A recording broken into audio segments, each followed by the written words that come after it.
What's up, you guys? So the video you're about to watch is a video of me and some of my closest friends, Adon, Jalen, Gonzo, and Fred. We all got together and we had an open, honest, and transparent conversation of what it means to be a man.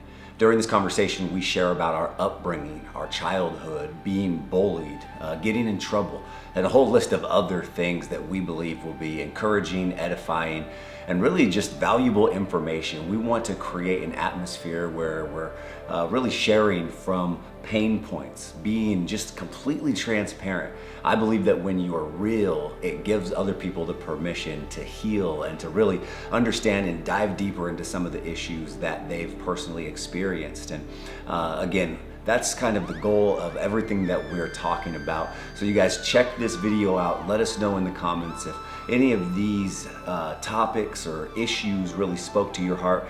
And just for giving you guys a heads up, there are a lot of laughs. There is a lot of crazy audio moments, so you got to pay attention. And then you've also got Fred in the background sniffling the whole time. So please be patient with the audio. It was completely unscripted. It was just a drop of the hat moment, completely moved by the Holy Spirit. We pray that it blesses you, edifies you, encourages you, and adds value to your day. You guys go check it out.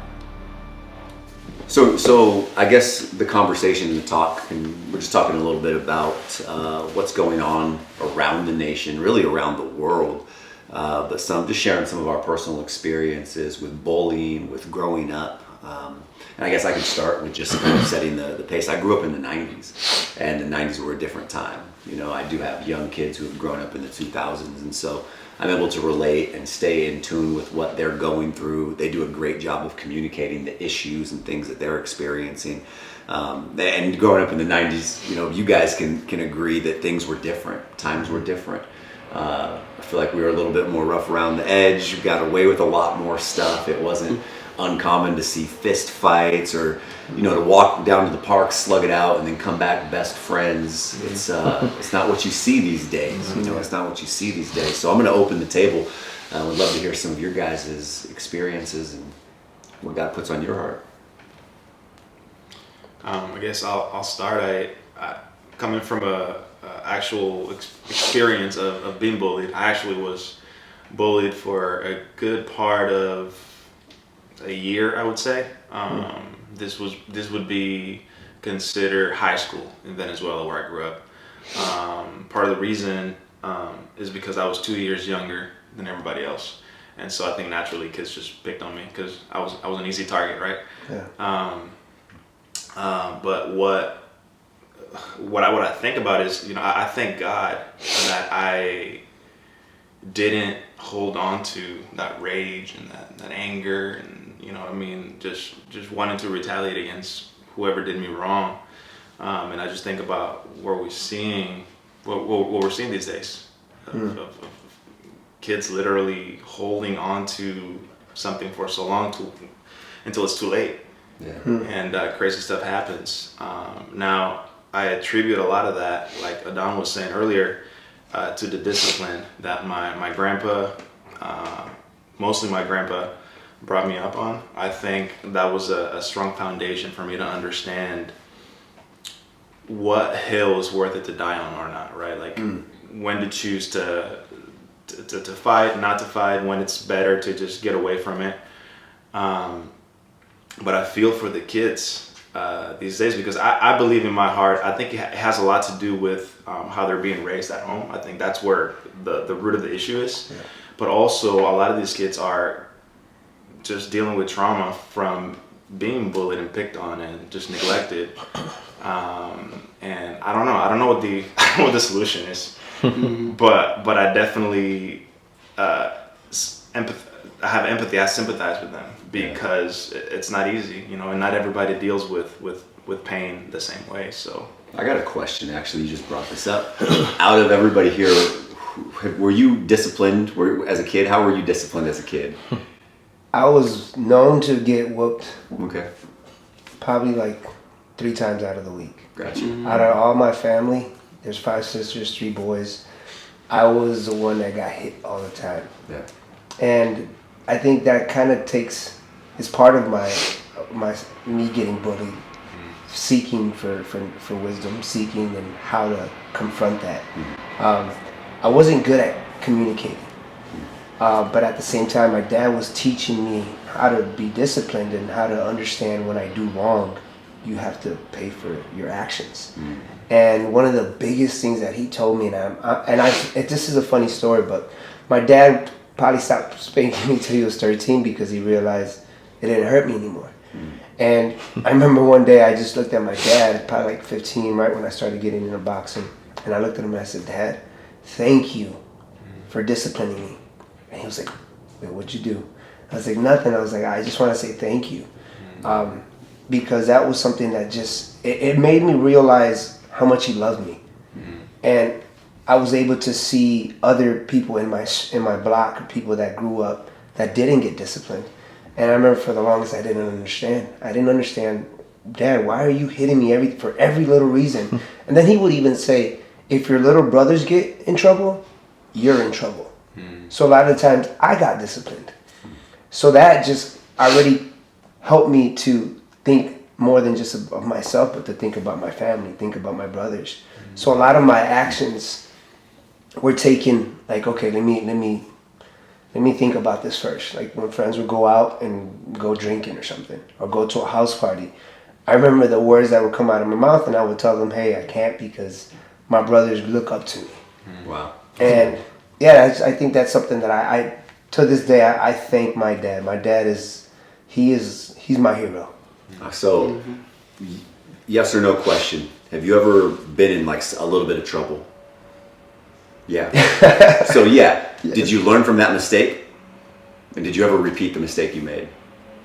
Probably. Okay. Just curious. Just out of curiosity. I'm just wondering. How did you get disciplined? I was the one who got beat a lot. Okay. I know now. I didn't understand that growing up. So you said 13. I think mine was till I was a freshman or sophomore. It's about 14. Because my mother, she worked from 5 to 5. I'm the only male. It's her, my 2 sisters, my grandmother. So I'm, like we said earlier, I didn't think they could tell me anything. I'm just to everybody on the street. So, and then like you said, you should see other people doing all this wrong and not getting nothing done to them. And I'm like, wonder why she beat me so much. But then I ended up going to school or the military, and they ended up either going to jail or a lot of them passed. True. So the discipline was that I got beat for the littlest of things. Just imagine, I got 2 sisters, so every time something went wrong, it was my fault all the time. But to answer that question, is a yes. Did I repeat those? Yes, because once again, I was doing the opposite. So I didn't take the same as his pops did. Like he said, "Thank you for doing this." I thanked her when I was 30, but not when I was a teenager, because once again, I thought she was telling me wrong, just poking and picking. And then when you hearing fellas on the street tell you, "Why your mama doing that?" and then you rebelling on your mama instead of rebelling on them. So I didn't take it initially the right way. So me speaking to my 18-year-old self, I would say, just listen. Like the best thing you said was listen more, talk less. James 1:19, right? So yeah, I didn't learn until after I got arrested. So Gotcha. What about you? Yeah, Discipline. That's good. Yeah, I definitely got disciplined. You know, and I think I did. I was the oldest in the house. You know what I mean? So I was the trendsetter for rebellion. the trendsetter. Yeah. So I don't know. I think my dad early on, like I moved out here at 19 years old, which I now look at my 19-year-old brother. I'm like, and then I put myself in my parents' shoes. Like I would never let an 18, 19-year-old go to LA by themselves. You know what I mean? My parents had to have faith with me on that one. You know what I mean? But when I was out here at 19, I actually knew how to navigate. I knew what to stay away from. I knew where to go and when. I kind of had a decent way of navigating because of the way my parents disciplined me. And I thank my dad all the time. I would thank him for living in front of me too. Just being in the house. I'm like, you got up every day at like 6 a.m. You never snoozed. Wow. And I was like, so now I'm out here doing film and photography, and I'm like, I hold myself to a different standard because of that. I'm like, you didn't even have to say things to me. Like when you disciplined verbally or physically, that kept me in line, but the way you lived your life kept me in line too. So I think having presence in your house is powerful too. It's the things that people do and don't say. Yeah. So I thank them all the time. I thank them young, I guess. You know, some people might thank them later in life, but I saw right out the gate with all these other people in Hollywood running around me, just like how much further I was mentally because of the way they did that. That's you so know, good. and I think you need to be you need to have some. I was like, oh, you're so strict. They're so strict. My friends can do this. My friends can do that. But then I looked at where I was compared to where my friends were, and I thank them for that. Set me up a lot more. That's good, I bro. like that you pointed out about how you were able to see the discipline with your parents because of how hard they worked. I think as parents or like as adults, when you try to speak to somebody, to a high school kid or someone in school, a student, it's hard to communicate with them. The only way you can actually teach them and really connect with them is through them seeing your actions, And that's something that I respected my dad so much, because I would go to work with him and I would see how much, time he would put into that.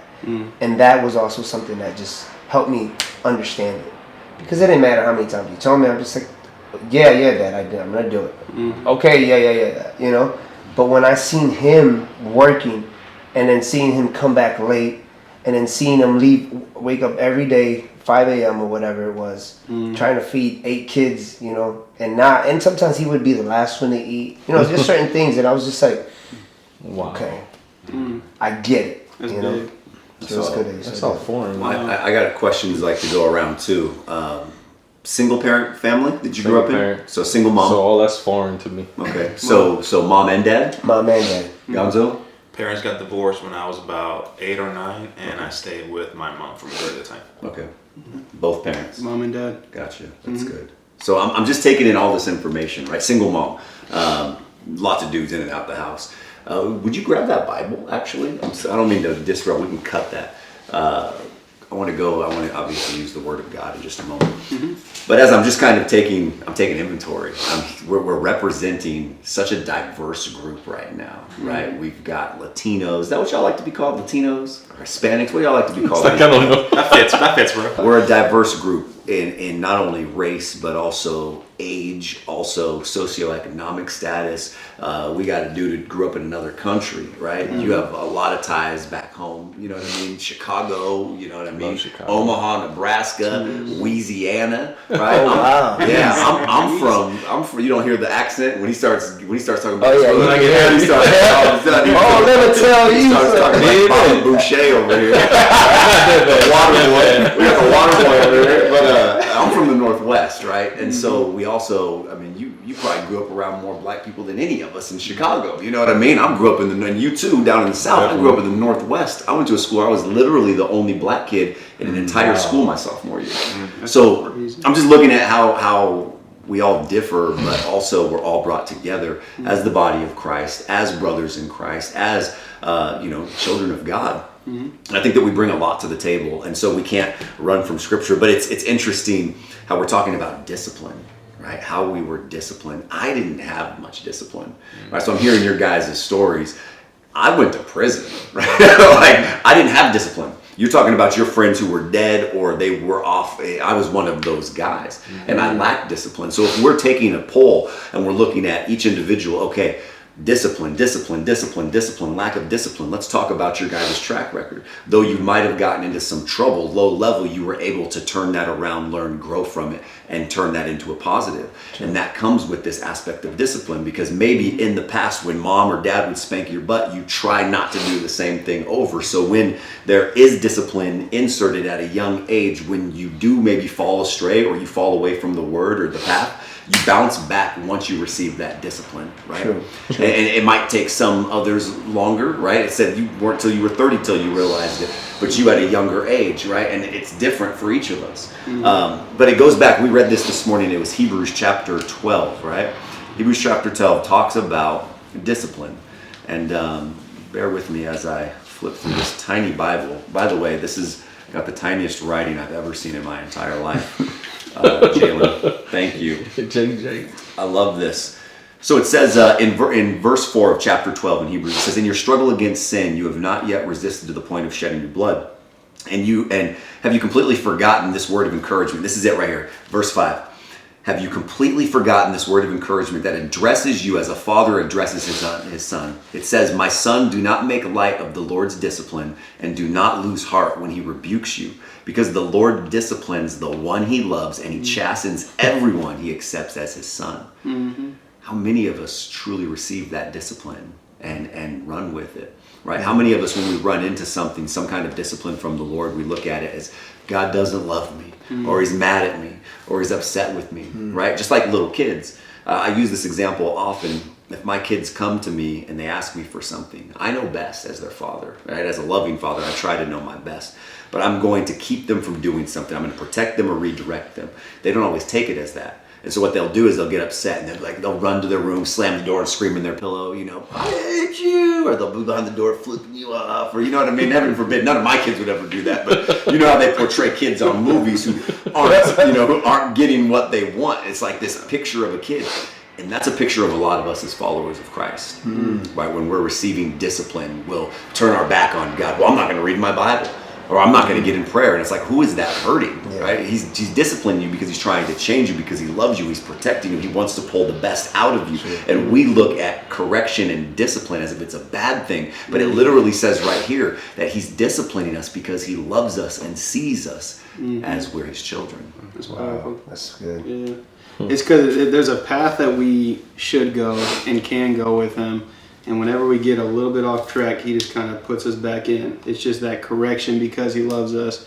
And I had like this analogy that I used to think about a lot when it came to this, is like a plane, especially with how fast it's going. If a plane is going a certain direction and it's a little bit off track, instead of going straight, if it keeps going a little bit off track, it is way out the way.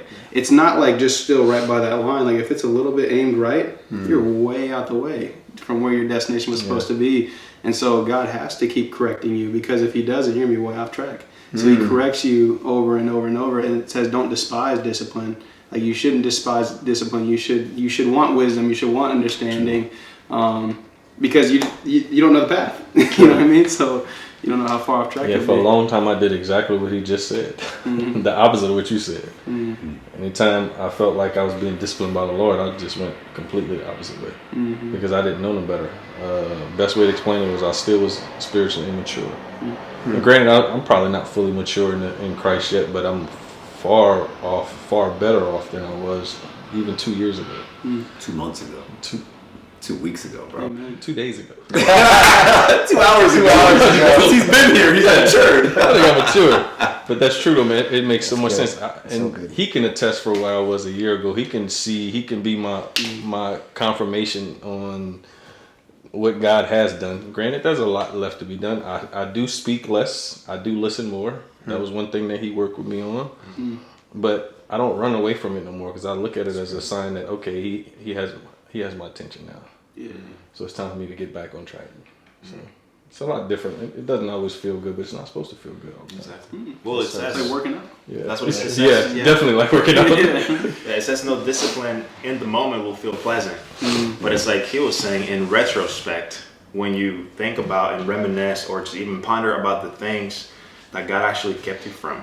I think back on my life, man. Amen. And I've done some things where, by His grace, man, I didn't get caught. By His grace, I didn't get caught. But I could have gotten caught.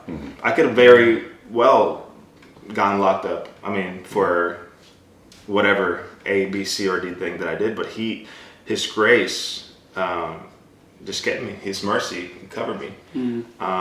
And even though it didn't feel good at the moment, at the time, now I can look back and say, man, like, God, thank you for disciplining me. Thank you for that correction. Thank you. You know? Yeah, I do a million and one different wrong things. Yeah. I could just see you in prison. When you said that, I'm just like, oh man. He's like running stuff because he's intelligent, like running numbers. And like, look, if you give me 3 envelopes, a bar of soap, and a cupcake, and you know what? I'm gonna do this for you. I'm gonna do your numbers. Numbers, books. It's like, dang. But that's true though, man. I did a lot of stuff that I didn't get caught for. Then I went to jail for something that I didn't do. Wow. Picture that. Wow. Yep. Wow. If so, for those who are watching in the audience, everybody in prison's innocent and nobody's ever done anything. Just FYI, I've been there, and hey, it's filled with a lot of innocent guys who did not do what they were convicted of doing. Yeah. That's just a side note, and that's just a joke. But everybody in there is innocent. True. I know that you are from your situation, but ain't nobody did nothing. You know what I mean? I don't even know why in the world. I didn't do it. I mean, the car that they caught me in, drunk and wrecked on the side of the road, it wasn't even mine. Exactly. I don't even know how I got here. Yep. You know what makes me think, like, where is it where we lost these these people, you know, where they weren't able to understand, you know, what made them continue to make those decisions. And it makes me just think, like, a lot of times, like, just even going back to my childhood as a teenager, there was moments that I would not look for the best solution because I didn't know how. And one of my biggest weaknesses was communicating. I would stutter a lot. So because I would stutter and I couldn't really talk, or people would laugh at me, my next thing was fighting, you know? So then right there I knew that there was something that I had to learn. Like, I had to start reading, I had to start, you know, choosing or listening first, and then you know, speaking. But it just makes me think, like, where are we losing? How can we find solution for these type of situations, you know? And I think that's where we have to look for it, is like, you know, where is the main reason? You know, where is it where we lost that person, you know? I think it's what he's being called to do, though. It starts in the home, like you said, but it also starts with us. And a lot of homes don't have a lot of us. I didn't know what it was. It was foreign to me. I could see a couple buddies, like on the positive end of my friend's scope, that had either grandparents, grandfathers who were strong in the community, or like one of my good friends still, his dad was strong in the community. But other than that, everybody else didn't have that. So I saw a lot of single black women homes. Yeah. Even one of my white buddies, he had a single white grandmother and a single white mother. And although they had it financially, he still was going astray because he still don't have that man, because his older brother was messing up. So I think what Andrew is doing, what we doing, building up the man, because that is probably where it starts. True. Because a lot of problems we have now, guys don't have to be at home at night, or their moms are scared of them, or their grandparents are scared of them. There is no strong, positive male role model. Or they don't have no good men in their life. That's just my I think view. that I agree. I believe that there's an attack on the identity of the male in America, and really around the world. Men are under attack. They've coined a term, toxic masculinity. It's like being too much of a man.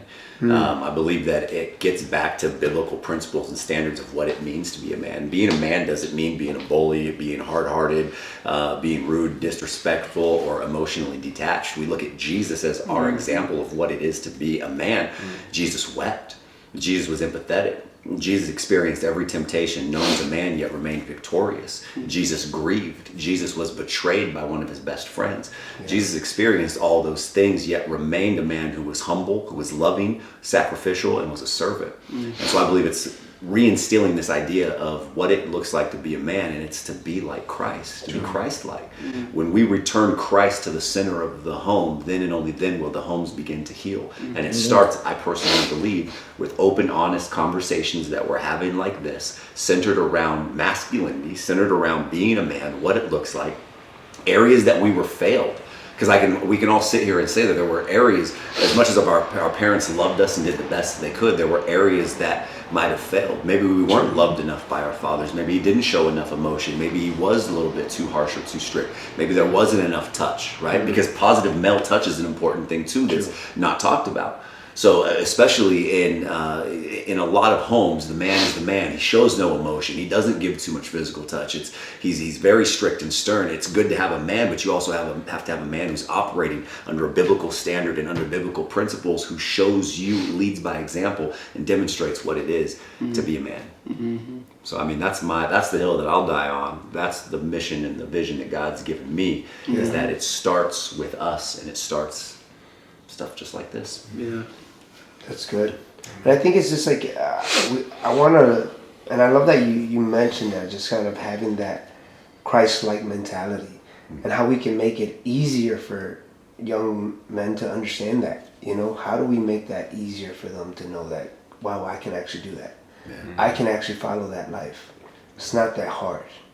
And I think that's something that I'm like telling myself right now, like, what is the best way to do it? Like, is it We're doing it. doing it now? We're doing it. Showing it, yeah. We got cool dudes. I mean, there's a lot of cool dudes in this room. I mean, myself included. I mean, not to toot my own horn, but I mean, there's some dudes in here that I would rock with. Some cool guys. Every single one of you guys. You guys are literally the closest. I was thinking, do you guys remember T-Mobile when it was like your Fave 5? When we could have top five in the thing? You guys are literally my top 5 closest guys that I know. You guys, I play basketball with you. We've done all kinds of stuff. You and me have been working out and rocking forever, creating content, basketball games, long rides, talks. Like, you guys are my 5 closest friends. You guys are my top 5. And so getting in a place like this where we can be vulnerable and open, and I think that we're representing what it is. Like I said, wide spectrum, wide range. We've got a rocket scientist over here. This guy was 2 years younger than everybody, getting bullied by the upperclassmen. You know, but you couldn't tell. Just wait. So you have wait. What does that mean? Exactly? Just wait. We're talking about stopping that kind of stuff. He said, just wait till he's designing a rocket to blow up. Well, get back. He said, just wait. The plan's on his home screen. He just flipped his phone upside down. Wow. Oh, we need to run. We're talking about Homeland Security. I'll find something that we need to read. Yeah, forgiveness. Give him something on forgiveness. Where's Isaiah 41:11 at? Yeah. Good. So you know, we've got people from, you know, just the demographics, and I think that we can resonate across our platforms. I mean, you're big in as far as like influencers, right? You know a lot of influencers. You train individuals at high levels and have millions and millions of followers, right? You are in contact with YouTubers, with, you know, I mean, high profile people, you know. And Fred, I'm just Fred. Fred's just Fred. Look, Fred stands for this. Look, I told him this. Fred stands for friendly, reliable, empathetic, and dedicated. Right? There's not a friend that, And that's rare. and that's rare. Everywhere we go, this man makes a friend, a new friend. That's I'm so just good. like, bro, he's like feeding stray cats. He's bringing all these people every time we go somewhere. I'm like, bro, stop talking to everybody, man. We can't feed everybody. Like, and he's like, no, 2 fish and 5 loaves. Exactly. Man. He's bringing 5,000 everybody. people. You never read that one, huh? No, Were you the one that missed that one? No, did I miss it? Yeah, No. you missed that. 5 fish and 2 loaves. You got half a point. Yeah, he did have Bible a point. trivia reference. Yeah. I remember that. But yeah, guy's friendly, and I think that you bring a lot to the table. When we went over this, we went over the way that you led and started it off. You have a wealth of knowledge and experience that I think even us, we can glean and learn from and grow from. And I feel like the young one here, and I'm the oldest, huh? That's a lot I'm still learning, man. I'm grateful, man. God saved me when I didn't want to save myself, so I'm always going to be grateful. That's why I continue to freely give. That's good. It's not always easy, but, you know. So That's good. I know you got to get out of here. I think that we should seal this. We can keep it running. I think we should seal this with prayer. Thank you for watching. I just wanted to remind you guys that when you tithe, donate, and contribute, you're partnering with us in preaching the gospel and spreading the love of Jesus around the world. So thank you. Before you go, make sure that you guys subscribe to our channel and turn on the notifications. You don't want to miss any videos that we're putting out. And lastly, do me a favor. Share this video with at least one friend. You never know who might need to hear it. So if nobody's told you today, just know this, that we love you and God does too.